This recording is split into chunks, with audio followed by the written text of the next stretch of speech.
goodness! Oh my goodness! Look what you did! Look what you did to her! Hello everyone, welcome to my living room. I apologize that I'm not outside right now, walking around and showing you guys different areas of Taiwan. It's the coldest day of the year right now, and it's also raining, so I'm not going to go weather that storm. I wanted to talk to you guys today about what is going on in my hometown of Ottawa, Canada, a place where I grew up, a place that I love very much. And lately there's been a lot going on in the news with the Freedom Convoy, the truckers in Ottawa. Talk about what's going on and maybe share some of my opinions on it because I think it's interesting. I did grow up there. I've been getting different information and hearing different opinions from you guys, especially in the Alan and Prosy podcast. We speak about it quite a bit there, and there are people with different opinions. And I've tried to take it from different sides, and from what I can tell, there are 3 different perspectives on this. So depending on who you ask, you're gonna get a different story. So if you watch news articles, or if you listen to the truckers, or if you stand with the truckers, then what's basically happened is that what started as a protest against the mandates against truckers crossing the border has now grown into more than that, a protest for freedom, essentially. They want to be able to have the choice to wear a mask or not wear a mask, to get vaccinated or not get vaccinated, to be able to travel where they wish, without the government having any say in that. So they got in their trucks and they went to Ottawa and they staged this protest that's been peaceful. There's been no reports of injury. People have been cooking food for one another. People have been helping one another. There's bouncy castles for children. There's hot tubs. It's basically a block party. It's like the world's most passive-aggressive, polite civil war you've ever seen in your life. But that's their side of the story. That's what they believe in. They just want someone from the government to come down and listen to them so that they can have their voices heard, so that they can keep Canada a free country, because they believe that Trudeau has just enacted way too much government overreach, and they just want life to return back to normal. They want Canada to follow other countries, lots of countries that have ended COVID measures. Canada seems to be the most locked down country, or the most restricted country, I should say, in the world right now, and people just want that to end. That's the trucker side of it. If you listen to people who are against the truckers, who are typically speaking in the mainstream media, they will tell you that a bunch of white supremacist, Nazi, anti-vax, anti-science, misogynistic white dudes went to Ottawa to protest these things and block the streets, and it's illegal and they should be shut down, they should be arrested. I've heard some pretty extreme things from people saying that the protesters should be shot and killed or taken away. I mean, full-on Chinese Tiananmen Square style deal with these protesters. And they believe in mask mandates and vaccine mandates. They believe that you shouldn't have a choice, that public health is more important than your personal freedom. And I think that's the main difference there. Some people are prioritizing public health, some people are prioritizing personal freedom and choice. And that's where I think the division is. That's one of the divisions anyways. The third perspective is interesting. It's not something that I thought many people would be covering, and it kind of isn't, and that's the perspective of people who actually live in Ottawa. My family, my friends, the people that I love and care about very deeply, people I haven't seen in very long, people I haven't missed very much, and their perspective on the protests. And it's pretty mixed. A lot of the people, especially people who work and live in the downtown core, are really pissed off at the protesters for a few reasons. So people in Ottawa are pissed off because at the beginning of the protest, truckers were honking their horns non-stop, day and night. Do we have to see of honk honk, which is an acronym for Hail Hitler?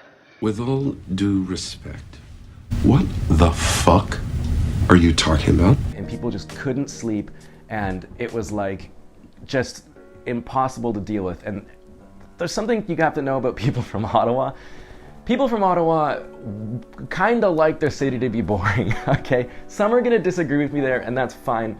But growing up, everyone always knew this about Ottawa. Ottawa is the city that fun forgot. People who are against the protests have signs saying, make Ottawa boring again. Because it really is just a pretty calm place. It's a very quiet city. It's where the government is.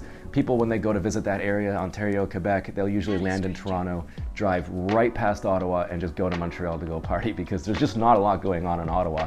And so the residents there, now that you understand that's kind of how the residents are, they don't really appreciate all these trucks coming here and blocking the roads and not allowing them to get to and from work or going to the places that they want to go to. Taking all of that into account, it's really hard to actually know what's going on, because on one side you say the protesters are violent, on the other side people are saying no, the protests are peaceful. And so it was difficult for me to form my own opinion on this, and this is my opinion, and you can feel free to disagree, and you can do it in the comments, hopefully respectfully, although I've been on YouTube long enough to know that that's probably too much to ask.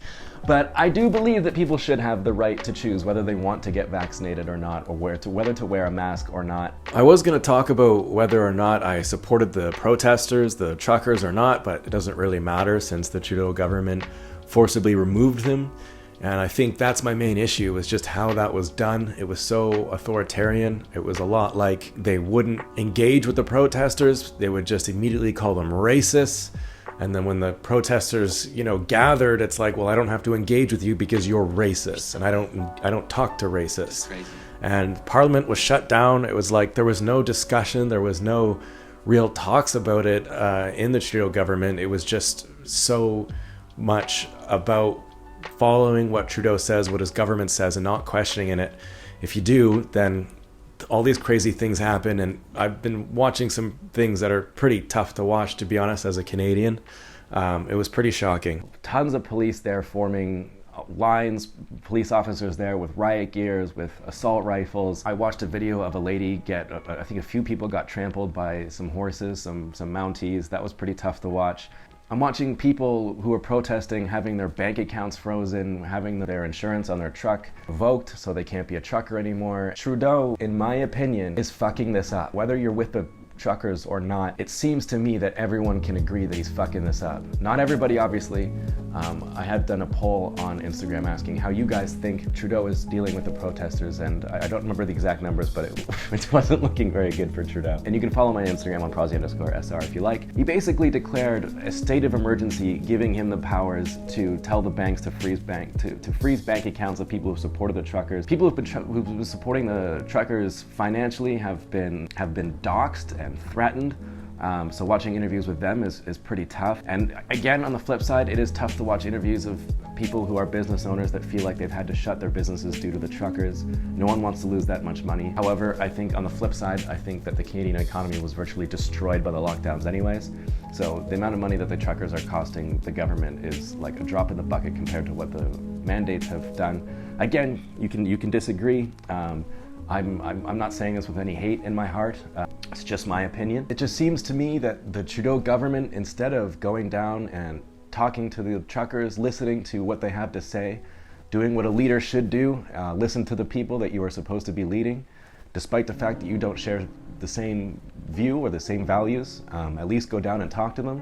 Instead labeled them as people with unacceptable views, a fringe minority, Nazis, all of these things, to like a few weeks later calling them enacting a state of emergency that was designed, I think, to fight terrorism, and just such a heavy-handed move to do the things that he's doing. I think it's shocking to me because of the way that people are comparing this to China, and I can see why. I think if this type of thing happened in China, it would kind of make sense.